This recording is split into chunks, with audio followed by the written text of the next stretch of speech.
ABC News World Headquarters in New York. This is World News Tonight. Good evening, and thanks so much for joining us on this busy Sunday. I'm Mary Bruce, in for Lindsay Davis. We begin tonight with breaking news: the death of the 39th President of the United States, Jimmy Carter. At 100 years old, Carter living longer than any other U.S. president. He served just 4 years in the White House and went on to transform the role of former presidents, traveling the globe as a fierce defender of human rights. Carter also enjoying an incredible love story with his wife, Rosalind. The couple partners in every sense of the word, married for 77 years. The tributes pouring in tonight, the flag at the White House now at half staff, and New York's Empire State Building lit up in red, white, and blue, and the mourners paying their respects, already lining up at the Carter Center. Tonight, we look back at his remarkable life and legacy, beginning with ABC's Steve Osunsami, who conducted the final television interview with Carter and his late wife, Rosalind, leading us off from Georgia tonight.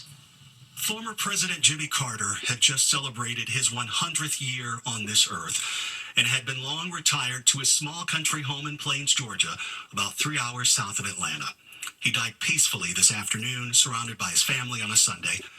And for a religious man who was famous for his Sunday school lessons at his hometown church, this was, for many, a fitting day to cross over. I, Jimmy Carter, do solemnly swear that I will... He is the longest-lived U.S. president in history, celebrated today by leaders around the world. U.S. Senator Mitch McConnell. President Carter lived a truly American dream. After every season when life led him to lofty service far from home, he came back home again. Former President Bill Clinton and former Secretary of State Hillary Clinton. Guided by his faith, President Carter lived to serve others until the very end. President Joe Biden. Today, America and the world lost an extraordinary leader, statesman, and humanitarian. And the president-elect, Donald Trump. The challenges Jimmy faced as president came at a pivotal time for our country, and he did everything in his power to improve the lives of all Americans. For that, we all owe him a debt of gratitude. President Carter, This was the very last television interview in the summer of 2021 with his wife Rosalind by his side, celebrating their 75th wedding anniversary. We did not speak about world events, politics, or any news of the day, only about the love they shared and how their relationship would keep them going in this world and the next. Their love story, truly one for the ages. Steve Osunsami joins us now from the Carter Center. And Steve, what more are you learning about funeral arrangements in the days ahead? Mary, President Carter will be buried next to his wife in Plains, Georgia. There will be remembrances here in Atlanta and in the nation's capital, but the scheduling has yet to be determined because these events, they've been planning them for years, but now some of them are going to be taking place over a holiday. His son Chip tonight is calling his father a hero, saying that he's had to share him with the rest of the world, and they will continue doing so. Here at the Carter Center, they're asking people not to send flowers, but instead to donate to the Carter Center, which helps fulfill his lifelong mission, Mary, of helping heal the world. A lifelong mission indeed, Steve. Thank you. President Carter, along with his wife Rosalind, promoted health, human rights, and justice across the globe, all while maintaining a fierce commitment to faith, family, and their Southern roots. For more on Carter's life of impact, here's ABC's David Muir. He was the boy from Georgia, from the small town of Plains to the presidency. My name is Jimmy Carter, and I'm running for president. Growing up on a peanut farm in a home with no running water or electricity, he would forge his own path, an outsider determined to take on a corrupt Washington and to try to turn the page. I say to you quite frankly that the time for racial discrimination is over. His path to the presidency began in Plains, valedictorian of his high school, graduate of the Naval Academy, and after running the family business, he would turn to politics. In 1970, Carter was elected governor. But so unknown nationally, when he came onto the game show What's My Line, no one knew who he was. Is this anything to do with the world of fashion? No. Two down, 8 to go down. Yet in 1976, there was a hunger in this country for his plain-spoken promise to be honest with the American people. My name's Jimmy Carter. I'm from Georgia. Yes, I'm going to be the next president. And this outsider would become the Democratic nominee. As a candidate, as a president, I'll never tell a lie. After Richard Nixon's scandals and Gerald Ford's controversial pardon, voters were drawn to this new face with a post-Watergate message. Carter's campaign fueled in part by rock and roll. I want to introduce to you the great Allman Brothers. He would later count Bob Dylan and Willie Nelson among his best friends.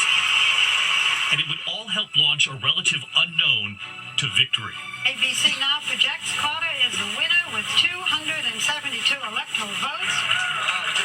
He said he was surprised the first time he heard the words, President Carter. It was kind of a shock to me, but I felt ready for it and prepared for it. And determined to avoid formality, James Earl Carter Jr. would take the oath of office as Jimmy. I, Jimmy Carter, do solemnly swear that I will faithfully execute that I will faithfully execute the office of President of the United States. the office of President of the United States. His wife Rosalind at his side. They married when he was 21, fresh from the Naval Academy. She was 18. And during his improbable journey, Carter's advisors would call Rosalind his secret weapon. I look forward to consulting closely with him on a regular basis. On Inauguration Day, he and the First Lady would leave the limo behind. They wanted to walk the parade. This is more like it was in the old days. The time had come to sign the peace. Human rights would drive his foreign policy. He helped forge an historic peace agreement between Israel and Egypt, which still stands today. Ahead of his time, he was the first president to warn of climate change, installing solar panels on the White House. But the setbacks at home, rising inflation, growing gas lines, would wear on the American people. Good evening. Issues he tried to address in what was later dubbed his malaise speech, though he never used that word. It is a crisis that strikes at the very heart and soul and spirit of our national will. And Carter would soon face another crisis. After Iranian militants seized American hostages at the U.S. Embassy in Tehran, the president seemed powerless. The American hostages were blindfolded, handcuffed, and marched out on the U.S. Embassy's front steps by the revolutionary students. My thoughts and my prayers for our hostages in Iran are as though they were my own sons and daughters. An American rescue mission failed, and Carter would lose to Ronald Reagan. The president, we hear, is preparing his own concession statement. What we may have at the end of all of this is the biggest landslide we've seen in years. And after 444 days that gripped the country, the Iranians released the American hostages on the same day Jimmy Carter left the White House. ABC cameras were with him in those final hours when the release became reality.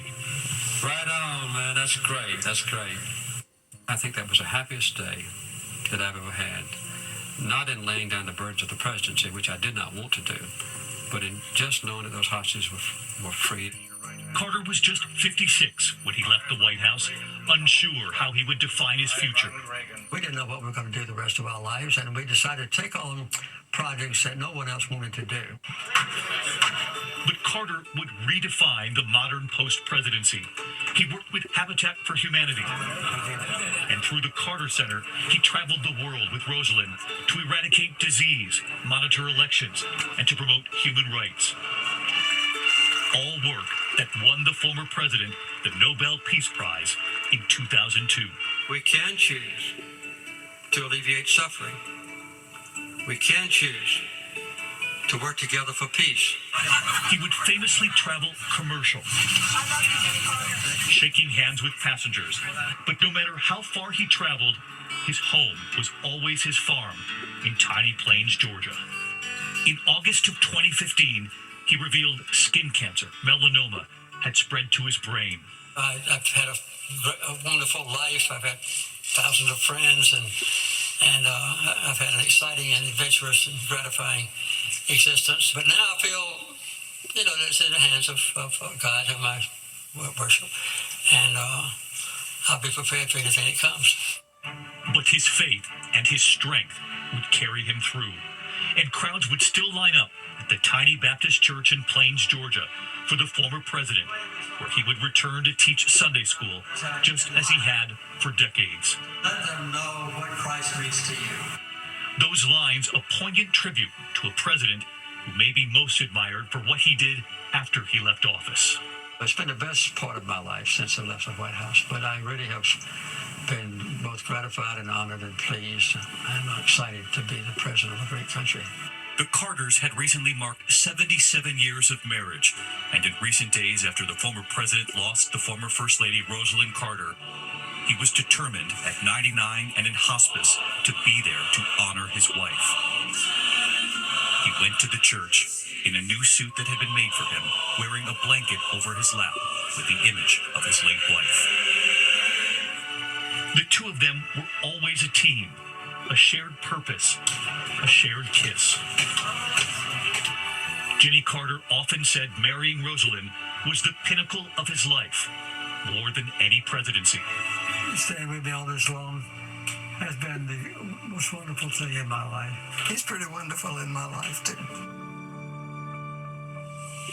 And a wonderful example for us all. Our thanks to David. Former President Carter's accomplishments, of course, extended far beyond the White House. So let's bring in Chief Washington Correspondent John Karl. And John, the former president once told you he actually found his post-presidency more personally gratifying. He sure did, Mary. And keep in mind, he spent just 4 years as president of the United States, a very tough 4 years marked by crises abroad, stagflation, and political setbacks at home. But he spent more than 4 decades as an ex-president. His Carter Center, doing work in some 80 countries around the world, work that brought Jimmy Carter personally to some of the poorest and remote places on the planet, having human contact with the people that his Carter Center was working to assist. He said that human contact he had as an ex-president with those people was far more gratifying than anything he did as president, although it was his experience as president, he said, what he learned in that job and the fame that he gained from being president that made him able to do all the work he did after the presidency in the humanitarian space. John, thank you. There is still much more ahead here on. The bond between Jimmy and Rosalynn Carter has been a true love story for the ages. Decades of commitment to each other, to family, and to serving others. And on their 75th wedding anniversary, our Steve Osunsami was invited to Plains, Georgia, to sit with the Carters as they reflected on that milestone in their marriage. President Carter, you say often that marrying Mrs. Carter was the pinnacle of your life, more than any presidency. Oh, yes. That was the most important thing in my life. It was happy and joyful and obviously long-lasting. The campaign and the successful campaign was the greatest event in our life together, except for getting married. Having Rosa say, okay, finally, and staying with me all this long. This 75 years of marriage, what advice do you have for people who want to make it last? Well, let me take the first step. First of all, choose the right person to marry. And then give each other plenty of space. Let the other person have a full life in the way they choose. And help when you can, share things a lot. And do things together. We always looking to do things, find things we can do together. Yeah. Like fly fishing and bird watching and just going out to the pond, catch a fish. And every night we try to make sure we are completely reconciled from all the arguments during the day. Okay. When we go to bed. We also read the Bible every night. And we've done that for 60 years. So we try to share what we can. It's hard to go to sleep if you've read the Bible. So never go to bed angry. Try not to. Solve that argument before you go to bed. We do that. I have trouble with that. We have had trouble with it, too. I think we've succeeded most of the time. I think so. Yeah. So get those arguments out of the way. You know, we still have our ups and downs, which makes life more exciting, I guess, particularly getting over them. So we still love each other very much, maybe even more than we did at first. There's no doubt in my mind that my love for her is stronger. Because we've been through so many things together. For 75 years of marriage, we've always grown deeper in our love for one another. I think that's a kind of extraordinary thing that happens to very many couples, but it certainly happened to us. 77 years of marriage and some good advice for us all. Our thanks to Steve. I'm Mary Bruce. From all of us here at ABC News, good night.